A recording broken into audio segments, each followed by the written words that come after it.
Коллеги, еще раз здравствуйте. Благодарю за ваше участие в нашем сегодняшнем вебинаре, посвященном аналитической системе Сайвал. Мы сегодня будем говорить как о возможностях этой системы в общем, так и наиболее часто встречающихся аналитических задачах, особенно задачах, которые касаются повседневной работы исследователя и поддержки исследовательской карьеры. Сначала я расскажу вам о том, как устроена система, с какими объектами мы в ней работаем, каков ее основной функционал и метрики, доступные для анализа. Далее мы с вами попрактикуемся непосредственно в интерфейсе и в конце разберем ваши вопросы, комментарии и кейсы, если предложения о каких-то специфических аналитических вопросах будут. Итак, секунду, включу свои слайды и продолжим.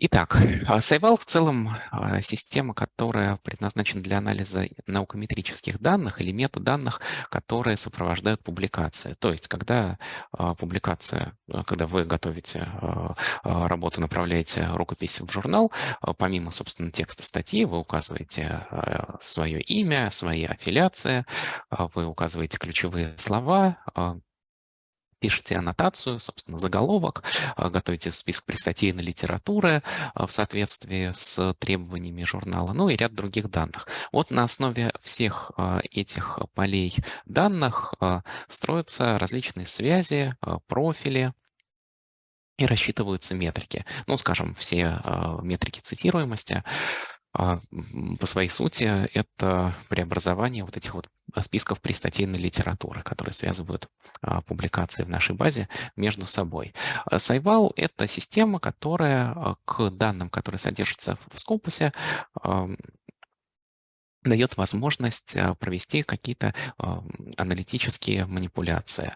В Scopus мы имеем дело с профилями авторов, профилями организаций и с журналами, ну и также вот страницами отдельных статей. Дополнительно к этому в Сайвале для анализа доступны другие объекты, например, предметные области или научные тематики. И кроме того, эти самые объекты мы можем создавать самостоятельно, если, например, хотим проанализировать какое-то свое узкое специфическое направление и узнать, какие журналы в этом направлении являются наиболее признанными, наиболее читаемыми и цитируемыми, или кто авторы-лидеры в интересующем нас направлении. В целом, ну, это только некоторые типичные примеры решения аналитических задач.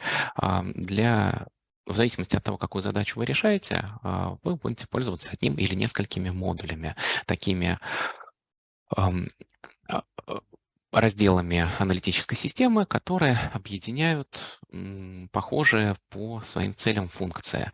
Таких модулей из именно аналитических в вашу подписку входят 4. Модуль Overview предназначен для того, чтобы проанализировать какой-то один объект, один профиль, получить по нему готовый отчет. Этим профилем может быть ваш собственный профиль исследователя, может быть профиль вашего университета, может быть определенная предметная область или набор публикаций, которые вы составили сами. Вы открываете его, получаете готовый отчет о публикационной активности, о цитируемости, о коллаборациях, о том, кто является лидером, как в выбранном вашем объекте распределяются работы по разным предметным областям и так далее. Если же вам нужно проанализировать несколько объектов, сравнить их между собой, то для этого предназначен модуль Benchmarking. В нем можно рассчитывать любые метрики, которые, в принципе, умеет рассчитывать Сайвал, и визуализировать их либо в виде диаграммы рассеяния, либо, как на экране, в виде такой вот лонгитюдной картинки, где по вертикальной оси будет метрика, которую вы анализируете, а по горизонтальной — время, то есть год. Этот модуль позволяет сравнивать между собой не только какие-то похожие объекты, скажем, авторов с авторами или университеты с университетами, но и разные. Мы можем, например, сравнить то, как цитируемость отдельного университета или, скажем, группы ученых соотносятся с другими университетами, а также с уровнем средней цитируемостью, скажем, региона, страны или всего мира. Следующий модуль Collaboration, он, как нетрудно понять из названия, предназначен для анализа коллабораций. Причем этот анализ можно проводить как бы с двумя целями. Мы можем анализировать существующие коллаборации на уровне отдельного автора, на уровне университета или на уровне страны. И можем искать себе потенциальных соавторов, если мы знаем, например, в какой стране, в какой предметной области и в каком типе организации мы ищем себе потенциального соавтора или, может быть, партнера по исследовательскому проекту или рецензента, или просто коллегу, с которым можно посоветоваться по а, а, вашему текущему исследовательскому проекту.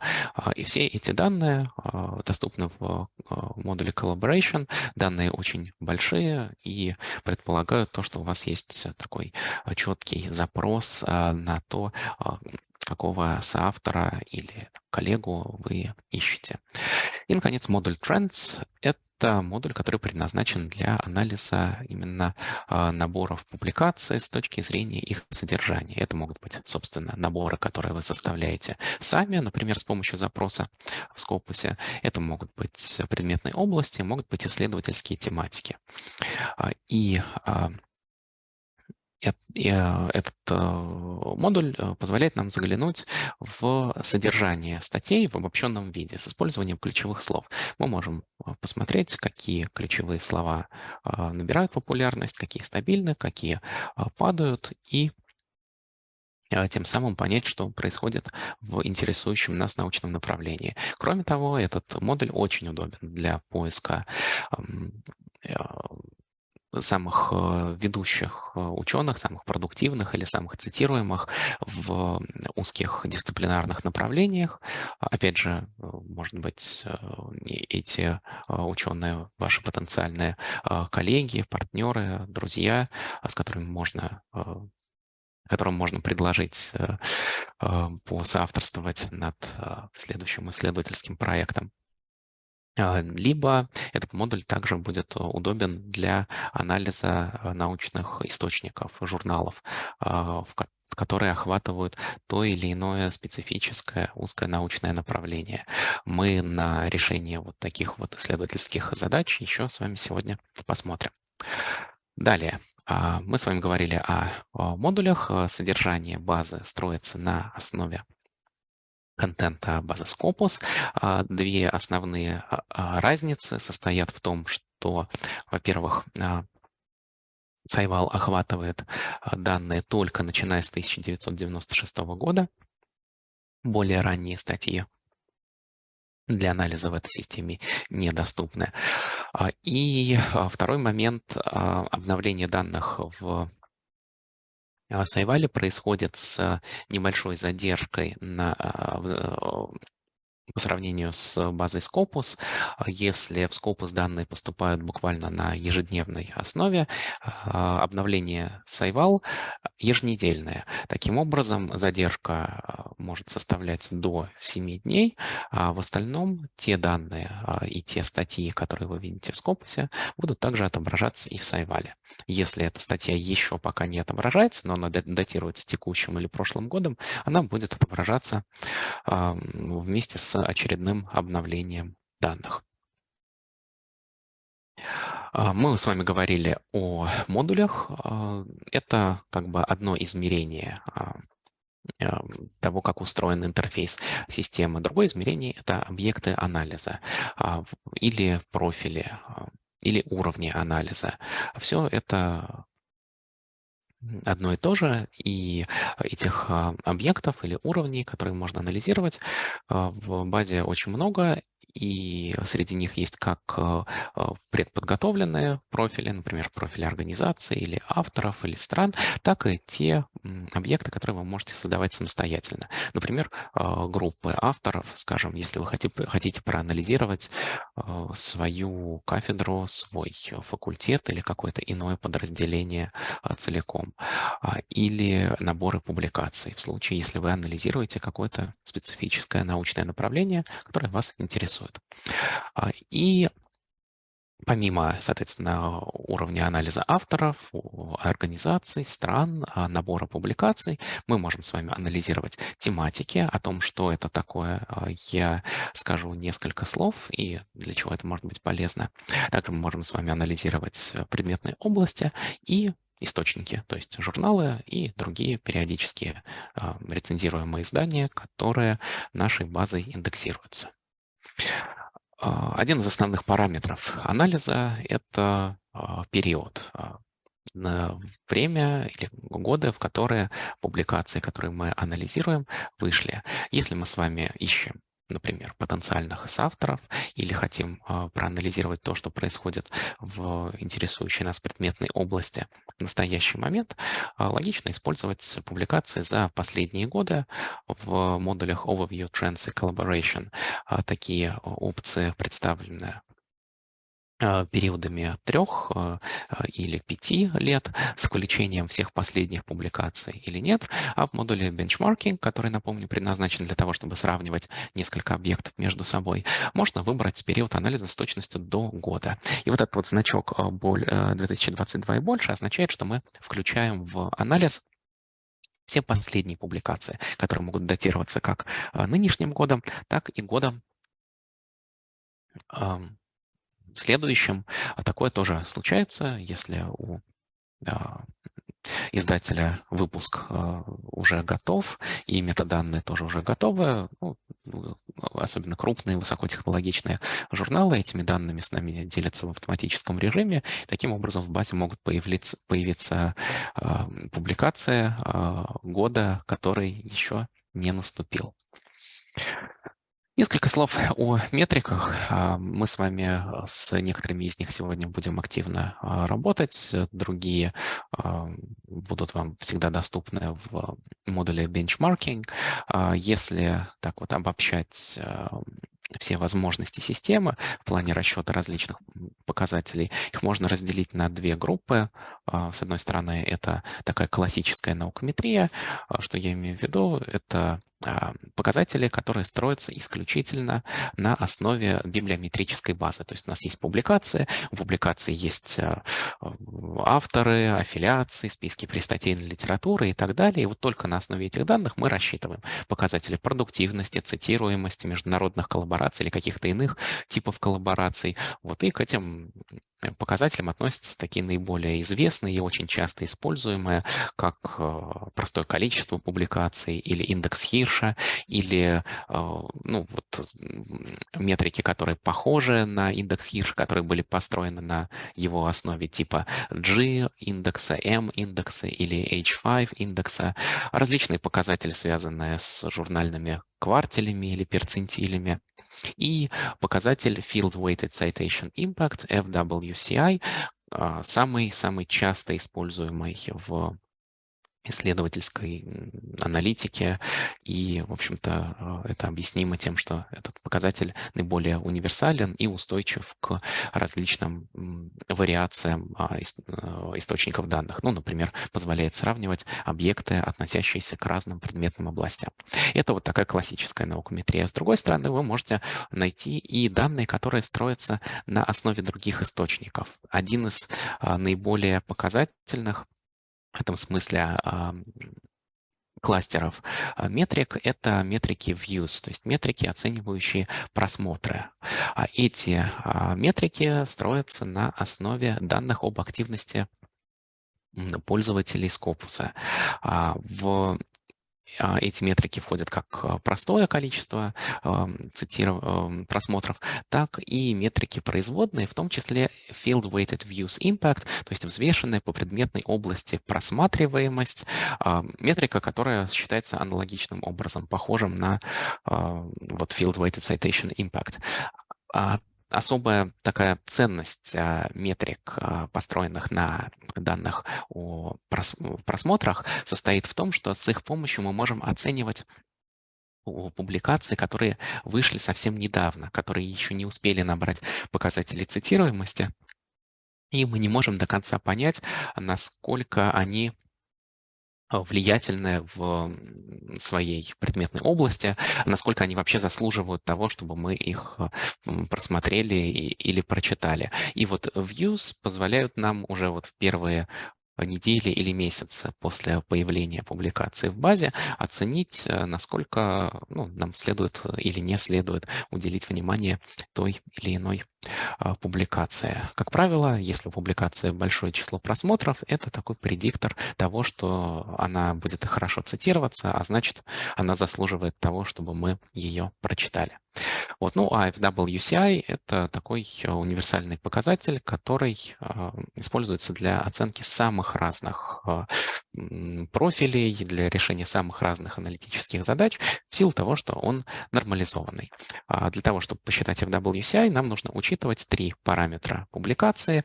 Это ее предметная область, это ее тип и это год ее выхода. В случае, если у публикации несколько предметных областей, то когда мы рассчитываем FWCI для какого-то профиля, там, будь то автор или страна, или организация, или что-то еще, мы будем эту публикацию зачитывать пропорционально в каждой из предметных областей. То есть, например, если одна публикация вышла в предметной области Artificial Intelligence, то и журнал только относится к этой одной предметной области, то и сама эта публикация будет засчитываться, и ее количество цитирований, и ее вот единица, то, что она одна публикация, будет засчитываться в этой организации и этому автору только в одной предметной области. Если же она вышла в мультидисциплинарном журнале, например, который принимает статьи по вычислительным методам, по Artificial Intelligence и по Computer Science Applications, то получается, что ее цитируемость будет засчитываться пропорционально в трех предметных областях. То есть 1/3 пойдет в первую область, 1/3 во вторую и в третью. И, соответственно, знаменатель тоже будет уже не единица, а 1/3 в каждой из этих предметных областей. Вот. И интерпретировать FWCI тоже очень просто. Это Этот показатель означает, насколько лучше или хуже тот или иной объект, организация, профиль цитируется по сравнению со среднемировым показателем. Если WCI больше единицы, значит, цитируется лучше, чем в среднем по миру. Если ниже, то хуже, чем в среднем по миру. И, повторюсь, этот показатель универсальный, позволяет нам сравнивать между собой разные объекты, например, университеты с разным предметным профилем или журналы или что-то еще. Вот. И другие метрики, которые строятся на основе внешних данных, такая вот альтернативная наукометрия, это информация о выданных грантах, наиболее крупные международные грантодатели доступны для анализа в Сайвале. Это упоминание в СМИ. В Сайвале используются данные базы Newsflow, которая индексирует англоязычные издания по всему миру, как локальные, так и региональные или глобальные, и как печатные, так и электронные издания. И отдельный блок показателей, который может быть особенно вам полезен, если вы занимаетесь прикладными исследованиями, если вы занимаетесь коммерциализацией исследований или планируете. Это блок метрик патентной аналитики. В Сайвале мы можем проанализировать данные из 5 крупнейших патентных ведомств. Это глобальная Всемирная организация интеллектуальной собственности. Это Европейское патентное бюро и три крупнейших национальных патентных бюро Соединенных Штатов Америки, Великобритании и Японии. Далее, отдельный блок метрик составляют журнальные метрики, на которые мы тоже с вами сегодня будем смотреть. Думаю, что они вам хорошо знакомы. Все журнальные квартили рассчитываются именно на их основе. Таких метрик в Сайвале предусмотрено 3, и эти же метрики вы можете увидеть в скопусе на странице Sources. Это SiteScore, SNP и SJR. SiteScore — это наша собственная метрика компании Elsevier. Она наиболее просто рассчитывается, и за счет этого ее проще всего интерпретировать. Сайт-скор — это просто среднее количество цитирований на одну публикацию в журнале за 4-летний период. Метрики SNP и SJR используют дополнительные преобразование, нормализацию на предметную область, а SJR еще и взвешивание по престижу, таким образом, что цитирование из журнала журнале, который является влиятельным, скажем, Nature или PLOS ONE или Science или что-то еще такого же уровня, будет весить многократно больше, чем цитирование в малоизвестном журнале. И SGR рассчитывается вот таким сложным алгоритмическим путем, и в нем, как правило, высоко цитируемые журналы занимают еще более высокие позиции, чем журналы малоизвестные или новые, скажем, которые в базу попали только недавно. В зависимости от того, какие задачи вы решаете, эти метрики могут взаимно дополнять друг друга. Как я говорил, SiteScore очень легко интерпретировать. Вы видите значение 2 и 5. Это означает, что на одну статью в этом журнале за последние 4 года приходилось 2,5 цитирования.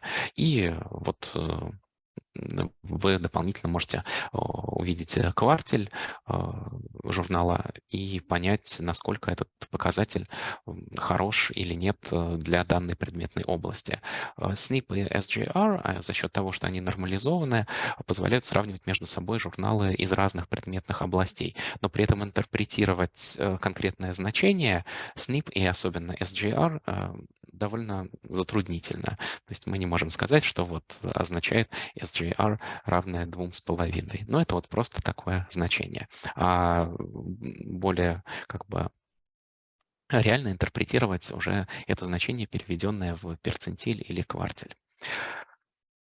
Вот. И используя разные метрики, мы с коллегами всегда рекомендуем руководствоваться лучшими практиками, которые изложены в наших руководствах по метрикам и научной аналитике. Два самых главных правила в том, чтобы использовать как количественные, так и качественные показатели и использовать всегда более одной исследовательской метрики. Первое означает, что помимо использования аналитических метрик нужно ориентироваться на какие-то сутевые знания в предметной области или в тех вопросах, которые вы анализируете. Всегда смотреть, например, не только на то, каково количество цитирований, но и что это за цитирование и насколько эти данные соотносятся с знаниями о предметной области или организациях, которые вы анализируете. То есть иметь вот качественное представление о вашем объекте исследования. А вторая рекомендация означает то, что у всех метрик есть свои ограничения, но эти ограничения можно обойти, используя какие-то дополнительные метрики, у которых таких ограничений или недостатков нет. Один из главных примеров, один из наиболее часто встречающихся примеров, это, например, использование метрики Field Weighted Citation Impact, самый популярный в научной аналитике, вместе с метрикой количества публикаций. Проблема Field Weighted Citation Impact, несмотря на всю ее универсальность, в том, что она подвержена наличию выбросов в небольших выборках. То есть, если мы, например, рассчитываем Field Weighted Citation Impact для небольших организаций или для авторов, у которых есть хотя бы одна публикация в соавторстве с большим количеством других исследователей, особенно если речь идет о сотнях или тысячах, то, что по-английски называется kilo papers. Вот у таких публикаций, как правило, непропорционально высокое количество цитирований, и они могут сильно исказить итоговый результат Field-Weighted Citation Impact для каких-то небольших профилей. Ну, например, для узких предметных областей или маленьких организаций, или для профилей отдельных авторов. Именно поэтому Field-Weighted Citation Impact не рекомендуется использовать для анализа и сравнения между собой авторов, а использовать для каких-то более крупных профилей, скажем, групп авторов или научных подразделений или организаций и так далее.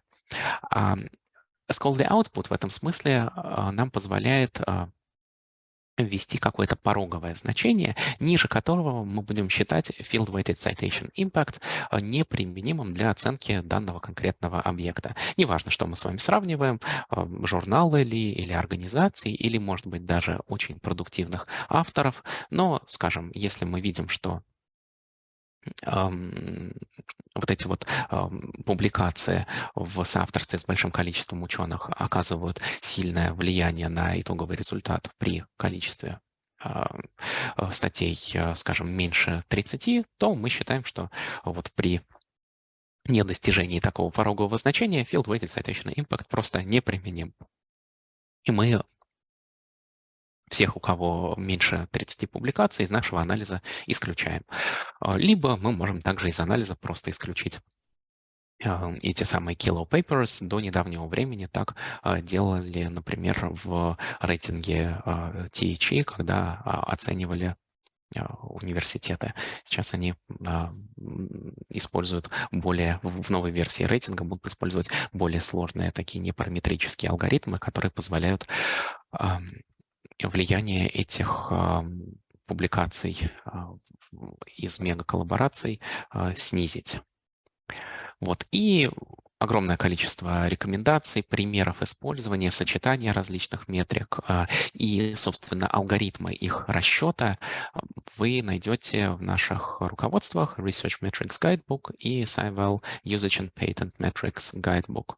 Очень рекомендую эти издания, если вы интересуетесь научной аналитикой или ищете подходящие метрики и методы для ответа на свои вопросы. Их можно скачать бесплатно по приведенным ссылкам. А сейчас я бы хотел переключиться уже на свой интерфейс и начать практическую работу. Так, секунду.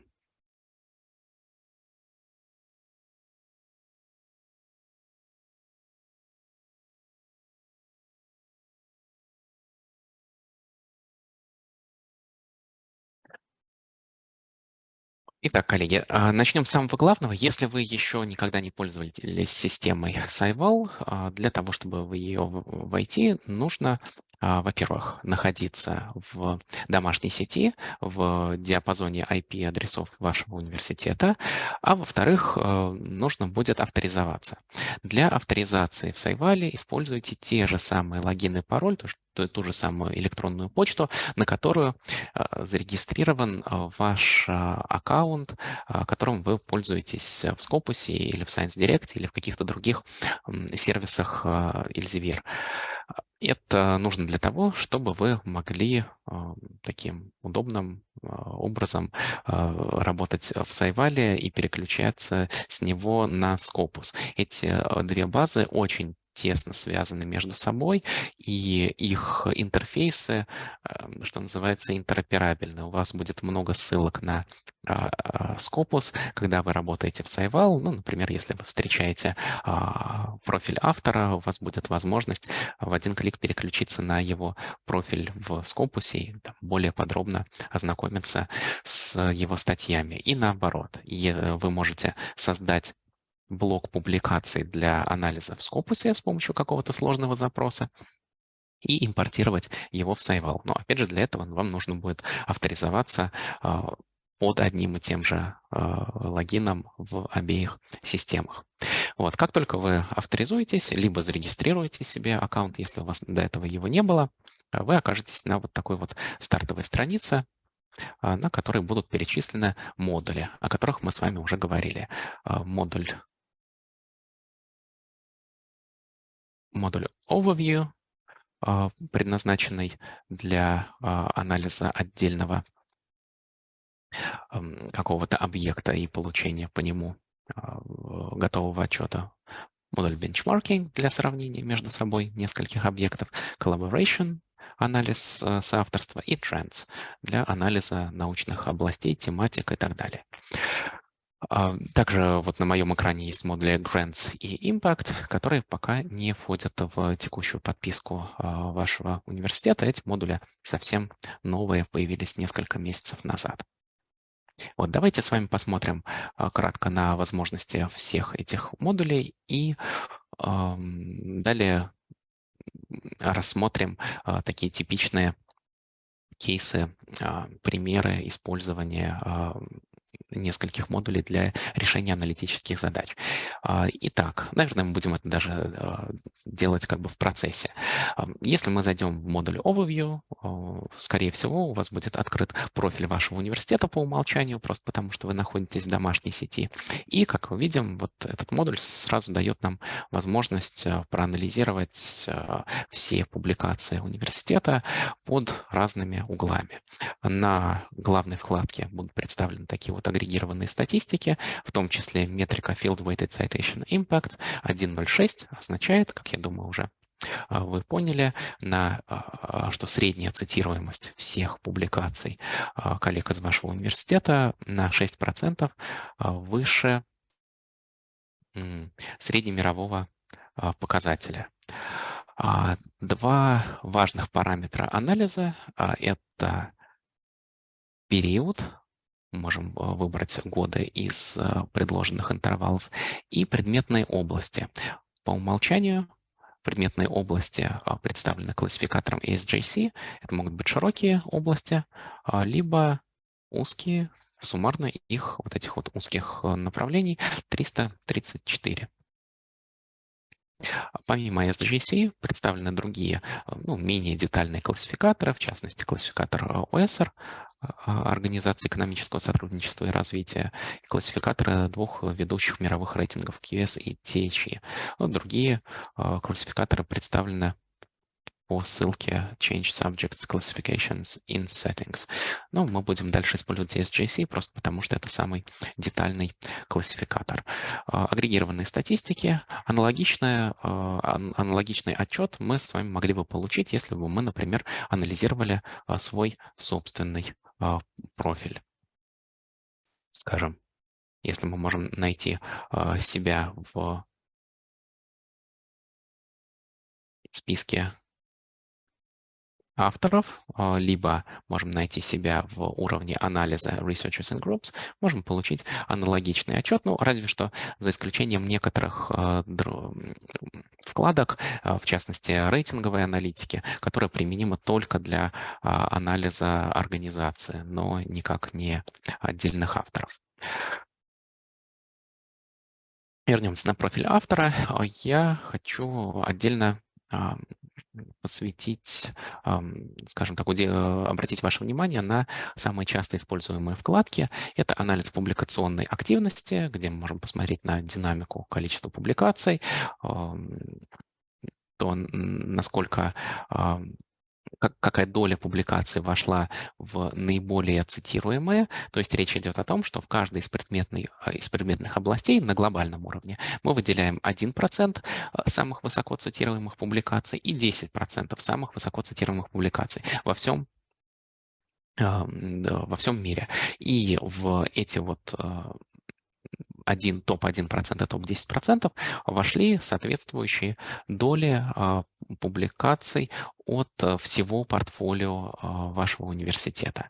Обращаю ваше также внимание на то, что данные за 2022 год и 2023 год, когда визуализируются, они вот таким вот указываются штрихом. Это означает, что данные за эти годы не полные, в значительной мере не полные. Ну, с 2023 годом все понятно, это год, который еще далек от завершения, а вот 2022 тоже заштрихован. И данные за 2022 год о публикациях, которые вышли в прошлом году, еще активно поступают к нам примерно до середины года текущего. В примерно конце июня мы получим данные по более чем 99%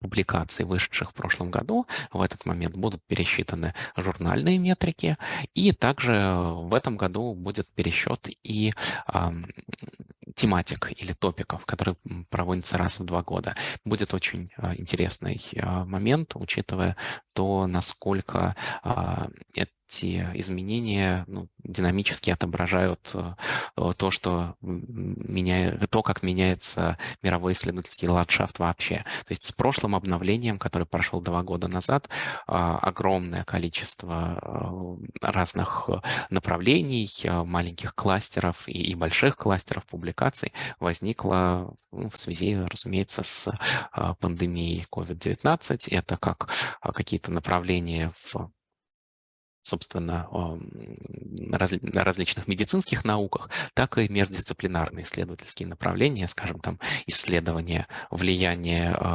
медицинского мусора на экологию, или влияние пандемии на экономику, или влияние пандемии на душевное благополучие, душевное здоровье населения и многие другие вот такие вот междисциплинарные вопросы.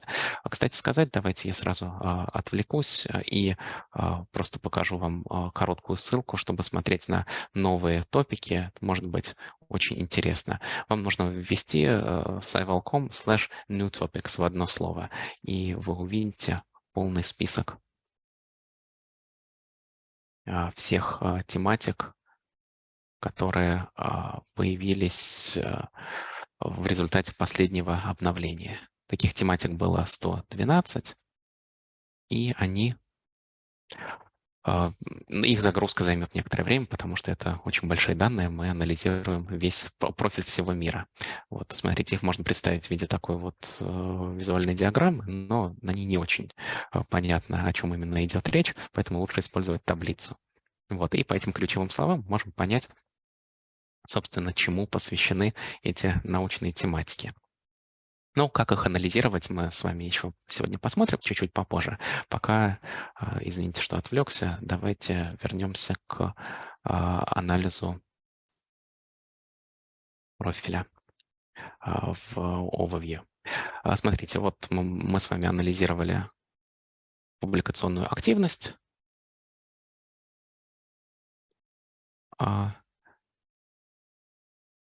Можем также разделить публикационную активность по журнальным квартелям. Это как бы очень часто востребовано. Можем выбрать одну из 3 уже рассмотренных нами метрик: SiteScore, SNP или SJR.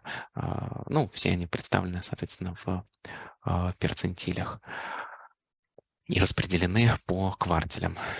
Если мы выберем, например, показатель SNP, мы можем обратить внимание на то, что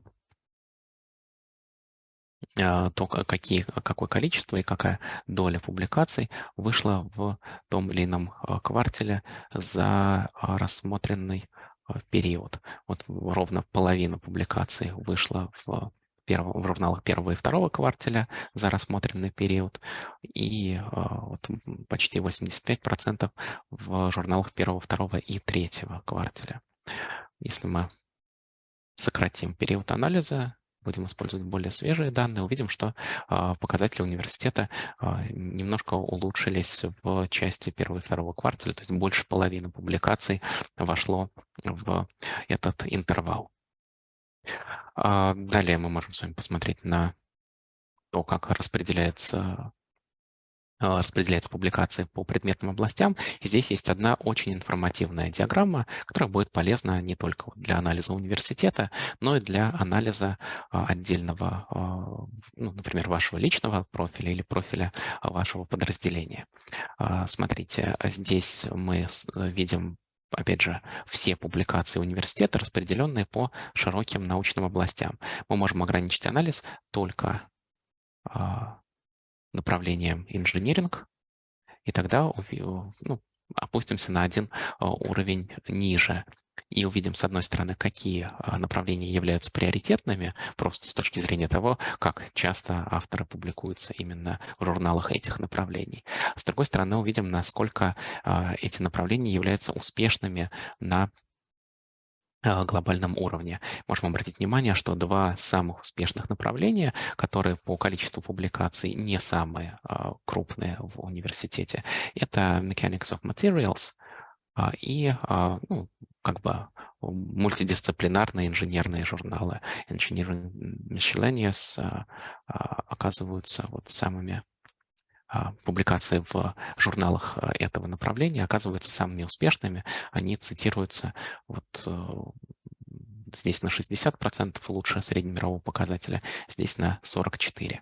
Аналогичный анализ мы можем с вами провести, повторюсь, относительно себя или своего подразделения. Давайте я сразу покажу, что нужно сделать, если вы хотите проанализировать, ну, например, вот свою научную группу или свою кафедру и понять в свои сильные и слабые стороны, понять, как бы в каком направлении можно что-то изменить в плане вашей публикационной стратегии. Смотрите, вам нужно будет найти себя и своих коллег в этом разделе в уровне анализа Researchers and Groups. То есть, ну, по умолчанию, если вы еще не работали с этим уровнем анализа, этот список будет совершенно пустой. Вам нужно будет нажать Add New, Define a New Researcher и найти себя по и имени, и фамилии, и опционально можно ввести название аффилиации. Найденные авторы, профили авторов появятся вот здесь вот в этом списке. И далее вам нужно будет снова нажать Add New, если вы хотите проанализировать свое подразделение целиком, и выбрать опцию Define a New Group of Researchers. После этого вам нужно будет выбрать интересующих авторов и перетащить их вот так вот вправо. Ваша структура, которую вы создаете, может быть многоуровневой. Например, здесь у нас будет Research Unit, какое-то исследовательское подразделение. И в это исследовательское подразделение у нас будут входить две лаборатории. Первая лаборатория и вторая. Так вот. Далее ученых, которых мы с вами импортировали, их профили, можно распределить по этим самым лабораториям, просто перетаскивая их на лейбл. Примерно так. Можем еще увеличить. Понятное дело, что я использую случайные профили ученых для этих несуществующих лабораторий. Но для демонстрационных целей может быть вполне приемлемо. Вот, и мы получаем вот такой вот новый объект, в который входит профиль 8 ученых. И если мы с вами посмотрим дальше на список, мы увидим, что структурные подразделения нашего несуществующего научного юнита также здесь отображаются. Можем проанализировать всех 8 ученых целиком или можем их проанализировать по различным лабораториям. Вот. Можем обратить внимание, вот на как отличаются, скажем, отличается успешность публикационной активности этих ученых в разных по разным предметным направлениям инжиниринга. Это один из вариантов анализа, когда мы можем с вами смотреть на предметные направления с точки зрения журнальной аналитики. А другой вариант, который даст нам еще более детализированную картину, это те самые научные тематики.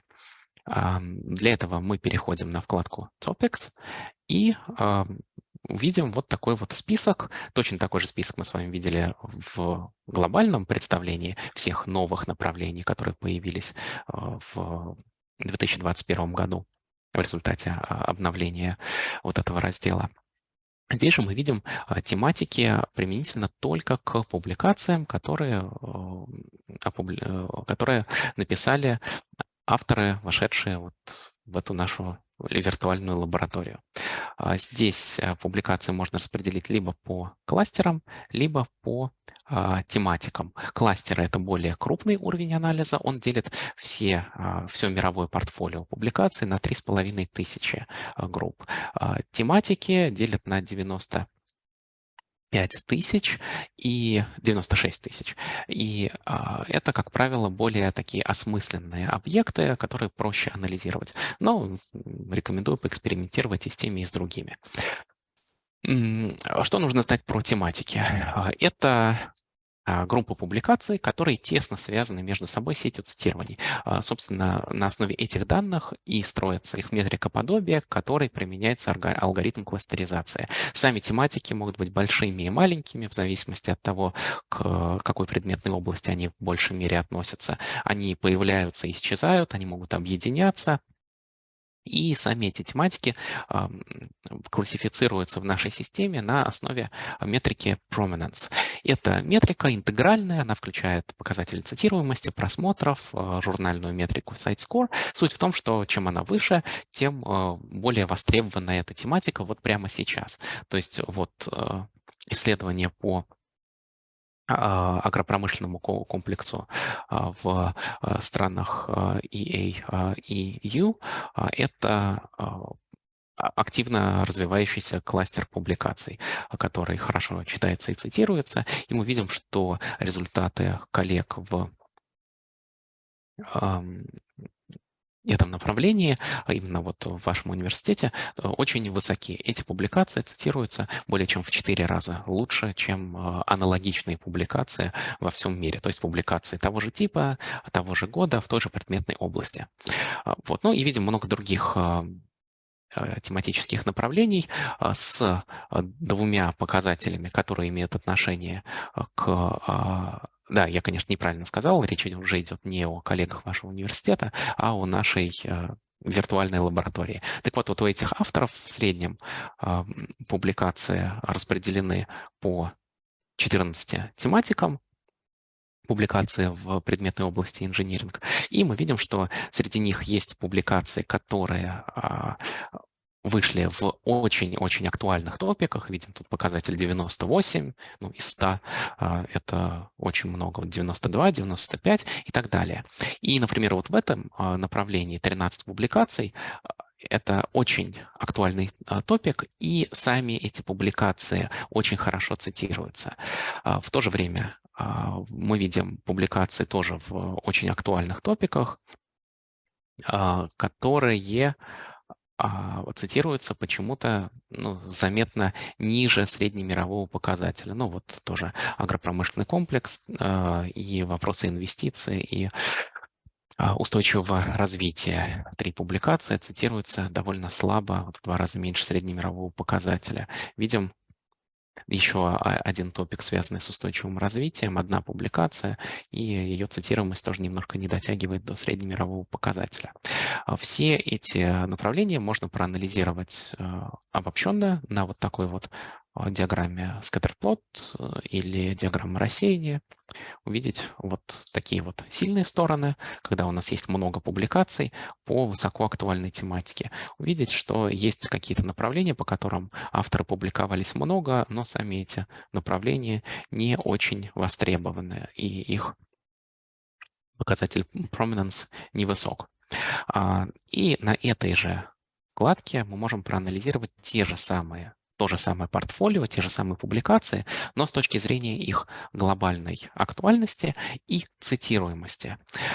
Что это нам даст? Мы можем увидеть, какие топики мы выбрали как бы в соответствии с глобальными тенденциями и по которым, вероятно, стоит продолжать публиковаться. Вот, в частности, вот этот же агропромышленный комплекс, устойчивое развитие, какие-то еще направления. И в то же время мы здесь видим, что у нас есть актуальные топики, по которым почему-то, несмотря на их глобальную востребованность, наши работы цитируются довольно слабо. Вот обратите внимание, таких тематик здесь несколько. Эти тематики можно далее проанализировать с точки зрения того, какие журналы в этих тематиках являются наиболее перспективными, наиболее правильными с точки зрения направления своей исследовательской работы, своего манускрипта. Что для этого нужно сделать? Ну, допустим, мы хотим понять, как бы нам проанализировать, является ли наш выбор журналов причиной того, что статьи по вот этой вот актуальной тематике, энергобезопасности, например, и безопасность цепочек поставок цитируется ниже среднемирового уровня, несмотря на то, что сама эта тематика очень актуальна. То есть здесь 97, близко к 100 актуально, 0,83 ниже среднемирового показателя. Можем ли мы добраться до большей аудитории, выбрав более подходящие журналы? Что для этого нужно сделать? Нам нужно выбрать функцию Analyze Further и открыть эту тематику в трендах. Либо просто перейти в модуль Trends по ссылке выше и найти эту тематику либо по ее названию, либо по вот этому вот номеру T. И далее пятизначное значение. Давайте перейдем по этой ссылке, откроем эту тематику, увидим, что она сравнительно небольшая, 782 работы, начиная с 2019 года до настоящего момента. Она хорошо цитируется, 1,4 почти, высокий показатель проminентности тоже этому соответствует. Среди этих публикаций, примерно каждая третья была написана в соавторстве представителей 2 или более стран. Итак, мы с вами решаем задачку поиска перспективных журналов в этом направлении. Какие журналы цитируются именно в этой узкой тематической области лучше всего? Для этого мы переходим на вкладку Scopus Sources и давайте включим heatmap для того, чтобы визуализация была более наглядной. Мы видим, что первые 4 издания Energies, Energy Policy, Sustainability и Energy являются наиболее продуктивными. Они приняли больше всего работ по этой тематики за анализируемый период с 2019 года. Вот 5-е по количеству издания E3S Web of Conferences. Очень-очень крупное издание и подвергаемое значительной критике. Это сеть таких онлайн-конференций. И цитируются эти работы совсем не высоко, всего 0,61. Следующее издание тоже 0,52, почти вдвое меньше, чем среднемировой показатель. Следующее издание неплохо. Получается, что вот если мы публиковались в этом и этом издании, это могло быть причиной того, что наши потенциально хорошие влиятельные работы просто не достигли своей аудитории, потому что ученые, работающие в этом направлении, в первую очередь читают вот эти вот издания. Кроме того, мы можем с вами проанализировать и просмотры, которые могут дополнительно опровергнуть или подтвердить эту информацию. Видим, что да, и E3S, вот это Web of Conferences, и читается очень плохо. Издания типа Energy и Energy Policy и Energies и цитируются и читаются очень хорошо. Причем разброс может составлять значительные, примерно в 2 раза. Energy, например, 1,63 здесь и 3,35 в цитируемости означает, что это издание читают многие не через Scopus, а находят как-то там подписано напрямую. Это, в общем, типично для наиболее значимых, престижных журналов. В любом случае, мы с вами можем составить на основе этой информации шорт-лист журналов, в которые мы могли бы направить свою рукопись или, например, за которыми нам нужно обязательно следить и их читать, чтобы быть в курсе наиболее значимых исследований. Давайте их отметим и добавим в область анализа. Я их схватил и перетащил влево в рабочую область. У нас появилось всплывающее окошко, которое приглашает нас в модуль Benchmarking. Давайте туда проследуем и заодно и увидим возможности этого модуля. Нажмем Replace Current Selection для того, чтобы удалить мой предыдущий анализ. Мы с вами сейчас сравниваем только журналы между собой. По умолчанию здесь будет отображаться метрика количества публикаций, а по горизонтали был бы год. Вот, ну, сейчас у нас здесь выбраны другие метрики. И для того, чтобы все эти журналы оценивались одинаково, мы выберем все предметные области, просто потому что некоторые из этих журналов не относились ни к одному разделу инжиниринга. Вот мы видим вот такую вот диаграмму пузырьковую. Увидим, что у нас есть ну, energy, так же, как и применительно к тому узкому топику, который мы с вами анализировали. И в целом это издание наиболее цитируемое и наиболее читаемое. Вот остальные его догоняют. Мы можем также с вами понаблюдать, как показатели этих журналов изменялись со временем. Для этого включим Timeline Motion Chart и запустим его проигрывание. Давайте сначала, чтобы отображался исторический след. Вот. Видим, что журнал Energy наиболее старый из этих и наиболее авторитетный, как бы особенно никуда и не перемещался из правого верхнего угла, был лидером на протяжении всего периода, который мы с вами проанализировали. Все эти данные можно экспортировать и проанализировать в внешнем источнике, и их можно также сохранить в отчете для того, чтобы, например, поделиться с коллегой, с которым или с которой вы готовите совместные исследования, чтобы принять решение о том, в какой журнал вы направляете. Давайте сразу это сделаем, и я продемонстрирую заодно модуль, о котором мы еще не говорили, модуль Reporting. Допустим, мы хотим с вами поделиться как раз с коллегой вот этой вот аналитикой, которую мы провели, шорт-листом журналов, которые нам интересны. Рядом с любым объектом в Сайвале вы увидите вот такую вот ссылку Add to Reporting, и эта ссылка позволит нам добавить любой объект анализа, таблицу, визуализацию или что-то еще в модуль Reporting для того, чтобы она не потерялась и чтобы ей можно было поделиться с коллегами. Введем название отчета Energy Journals. Или у нас там даже не Energy было, а Energy Security. Тематика, которую мы анализировали. Сохраним. И давайте еще вернемся в Trends и сохраним вот этот список тоже.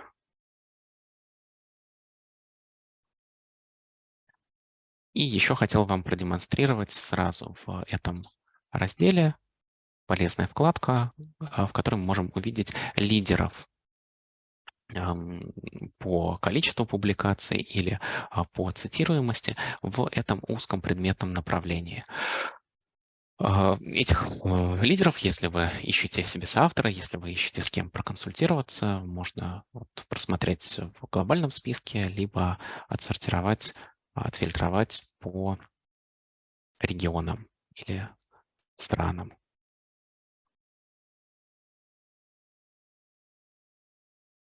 Мы всегда можем перейти на профиль соответствующего ученого. Если этот ученый нам интересен, мы видим, что научные интересы явно соответствуют тому, чем занимаемся мы сейчас, мы можем перейти на профиль в Компасе и попытаться найти контакты этого ученого, ну, ознакомившись с списком литературы, списком публикаций. Вот в этой работе указанный ученый является корреспондирующим автором, и мы можем написать на электронную почту профессору Навите Сакундарини. Вернемся в Cevel. Мы только что с вами сохранили список журналов, список, визуализацию журналов, которые мы с вами отобрали. Давайте список авторов тоже добавим. И переходим с вами на вкладку Reporting.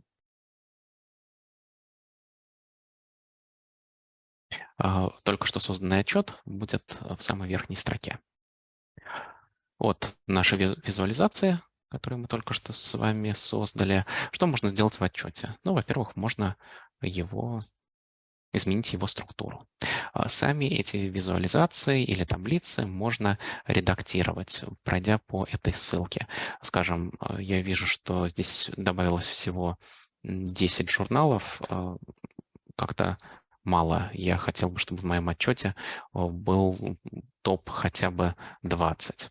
Я возвращаюсь на эту страничку, и, собственно, мне нужно будет нажать еще раз Save Changes, и вот здесь выбрать не 10, а 20. Еще раз сохранить. И мы снова вернемся в модуль Reporting. Вот видим, что журналов добавилось больше. Здесь же можно оставить какие-то комментарии текстовые. Здесь же можно, если вы хотите поделиться с коллегами, которые не работают в Сайвале, можно скачать этот отчет в виде PDF-ки или док-файла, либо, если вы хотите поработать с этими данными, где-то там провести расчеты тоже не в Сайвале, их удобно скачивать в виде CSV, особенно Excel. Если у вас несколько страниц, ну вот как у нас сейчас тут 3 визуализации, там, да, визуализации и 2 таблицы. Все эти данные, если мы их экспортируем в виде Excel, будут на отдельном листе. И, в общем, этим пользоваться очень удобно, особенно если вы проводите какой-то крупномасштабный анализ. Рекомендую все сохранить сначала в отчет, потом экспортировать в виде одной Excel и дальше анализировать уже в удобном вам инструменте.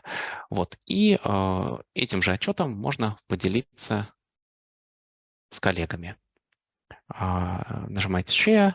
Если ваши коллеги также работают в Сайвале, вот этими списками и визуализациями можно поделиться либо в режиме просмотра, либо в режиме редактирования, введя вот сюда вот электронную почту, на которую зарегистрирован Эльзевировский аккаунт. И еще один модуль, который мы с вами еще не успели рассмотреть, это модуль Collaboration. Модуль Collaboration предназначен, во-первых, для мониторинга существующей коллабораций. Если мы интересуемся, нам нужен зарубежный соавтор, мы просто хотим увидеть, какие возможности есть в непосредственной близости, какие коллеги сотрудничают с какими университетами. Этот модуль позволяет нам это сделать. Мы выбираем предметную область, ну, наверняка мы не ищем же соавторов во всех вообще предметных областях. И давайте вот не просто engineering, а, например, Automotive Engineering. Узкое направление, не так много публикаций в международном и вообще в соавторстве в этом направлении, но зато такая вот интересная картина. Видим, как публикации в соавторстве с коллегами из казахстанских организаций, так и международных, вот буквально со всего мира. Болгария, Россия, Индия, Франция, Португалия, Иран, Малайзия, Италия и вот Табрис, наверное, это тоже, да, это тоже Иран. Вот, большое разнообразие. Если мы ищем соавтора или если, например, мы подаемся на грант, который выдается организацией из соответствующей страны, ну вот, скажем, если мы публикуемся, готовим исследование по направлению Automotive Engineering, и мы претендуем на грант от какого-нибудь французского фонда, мы можем поинтересоваться, а нельзя ли установить контакт вот с автором нашего коллеги, вот, который опубликовал вот эту статью.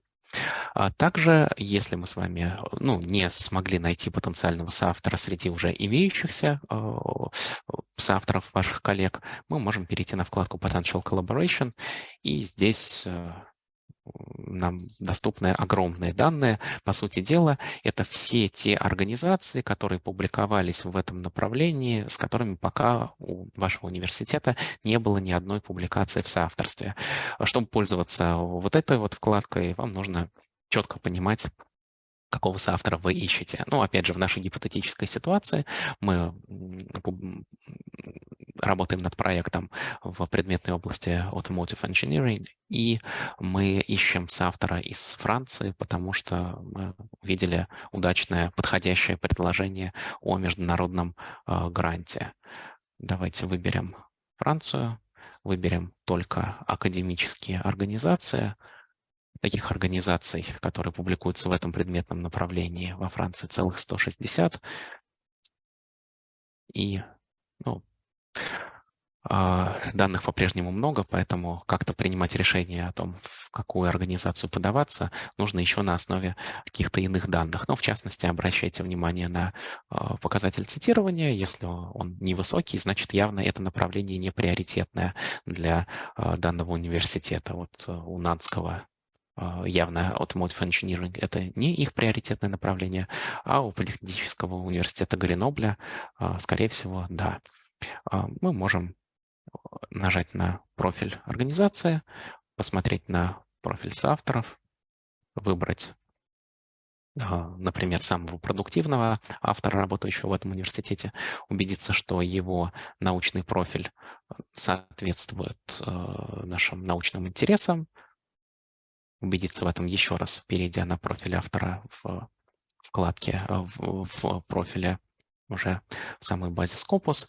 И если мы хотели бы попробовать установить с этим автором сотрудничество, точно так же можем найти его контакты в одной из публикаций, где этот автор будет корреспондирующим. Коллеги, основная часть, которую я планировал на сегодня, завершена. Если у вас есть какие-то вопросы, я буду рад на них сейчас ответить. Пожалуйста, задавайте вопросы, предложения. Вы можете задать их голосом, подняв руку, и я включу вам возможность активировать микрофон. Либо можете написать в чате или в Q&A.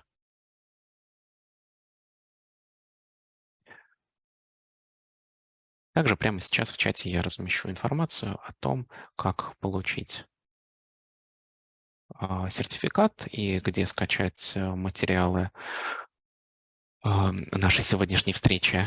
Но если у вас сейчас нет возможности пройти по ссылке, ничего страшного, вы получите и эти ссылки в письме после нашего вебинара.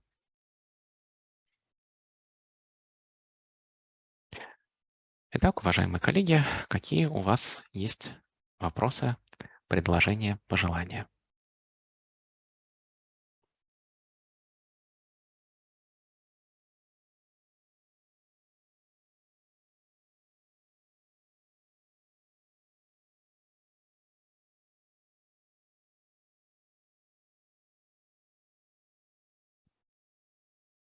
Так, если никаких вопросов нет, так, вижу, да, и вам спасибо за участие. Давайте еще подождем полминутки.